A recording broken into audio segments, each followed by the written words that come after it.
Hi, I'm Dan Blank, college soccer coach and author of the Soccer IQ series of books. Welcome to Soccer IQ TV, the Shutout Pizza Files. What we do here is we take a look at a goal from the defending team's point of view and see what they could have done differently to maybe prevent that goal from being scored.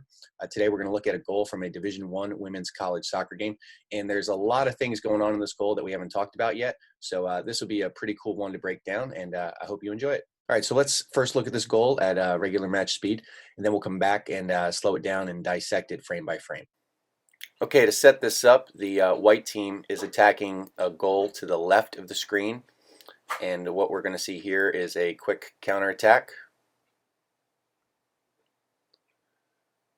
You see the ball out wide. The player who initially played that little square ball gets on the end of a little seam ball there. Slot pass, simple finish, and there we go. Okay, so what I don't know is if this player in here is a center back who's gotten caught high up the field, or if the red team is playing with three at the back. Either way, it doesn't really matter, but I think it helps maybe explain why things went a little bit sideways. So we'll just go from here.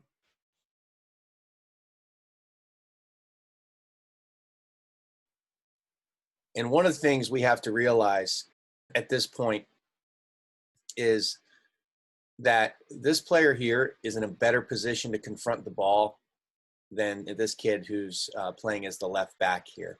And the reason I wonder if this player is actually a center back who got caught too high is I think she feels her responsibility is to get back to the center of the park.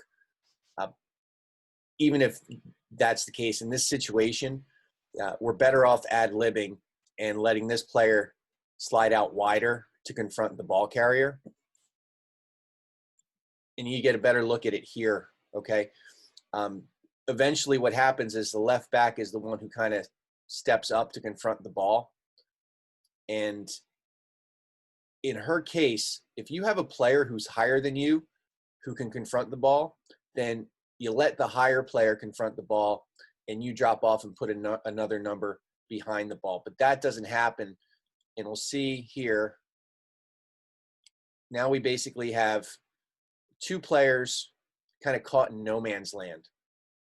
And we would have been much better off if this player had slid to confront the ball. So that's the first thing.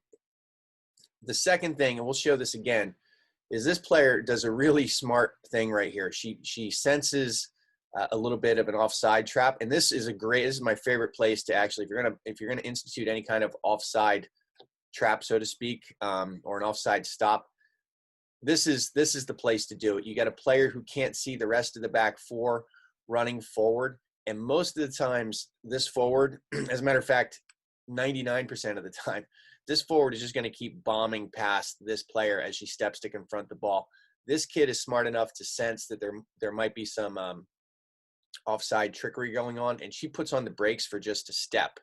Now, I say that all that smart work by that kid is made a little bit moot by the fact that the other defender seems to have been keeping her on side anyway. So, and that's another point here. So we'll back this up a little bit. So let's first take a look at this forward as she's running through. And just see that right there, that little step on the brakes. That's enough to keep her on side with this kid. And again, it doesn't matter because the defender who comes into the picture a little bit later seems to have been keeping her on side anyway. If you're that away defender, the ball's on the weak side of the field for you, you can't retreat deeper than your center back. If your center back is going to put on the brakes, she needs to know that you're going to put on the brakes as well. So I think this player just kind of forgot her responsibility in that sense and kept everybody on side anyway. The critical moment of this goal happens earlier. I think it happens when that central player doesn't confront the ball. The left back steps up to confront the ball, and then everything else from there is pretty easy. So now we have this player running into the 18. this player here needs to understand what's going on behind her and recognizing that, you know, she's not in a great situation by any stretch. And this player here does a really smart thing by putting on the brakes and settling into a good seam to receive the ball. They're right there. She's just slowing down. This player is running away from her, and that seam opens up. And that's a goal scorer's dream right there. So let's go back again and look at the entire picture here. I'll do my best not to stop it here. But I think the key relationship, again, is this central player retreating centrally when she has the chance to actually kind of stop the ball. And this player should have directed that, I think.